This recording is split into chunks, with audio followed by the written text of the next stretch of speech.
எத்தனையோ group D skilled வேணாம்னு சொல்லி குரூப் டியாவே இருந்து தங்க வாரிசுகளுக்கு லார்ஜஸ்ட்ல வேலை வாங்கியிருக்காங்க. எவ்வளோ கேஸுக்கு போய் அதை நிறுத்துறான். கண்ணையா என்ன பண்ணியிருக்கணும், ஏண்டா அப்ரண்டிஸ் அப்பாயின்மெண்ட் வரக்கூடாது பினாமி பேர்ல கேஸுக்கு போன கண்ணையா, லார்ஜஸ்ட்ல எவ்வளோ கேஸு போகும்போது நீ ஃபெடரேஷன் முறையில் தைரியமா அதை போய் தடுத்து தொழிலாளிக்காக வாதாடி இருக்கணுமா வேணாமா?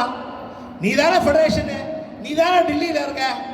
அட உங்களுக்கு அந்த தைரியம் கூட வெளியே சொல்லிருந்தீங்கன்னா எங்களை மாதிரி ஆள் போய் தடுத்துருப்போம். அதை கூட உங்களுக்கு சொல்ல நாதி இல்லையே.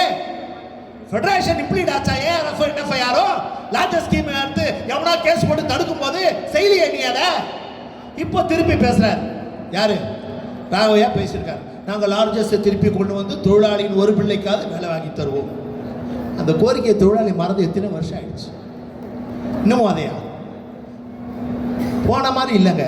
அடுத்த போய் ராகவையா சொன்னது என்ன, அடுத்த போய் தொழிலாளிகிட்ட வில்லிங் கேட்போம். we will ask willing, we will ask willing.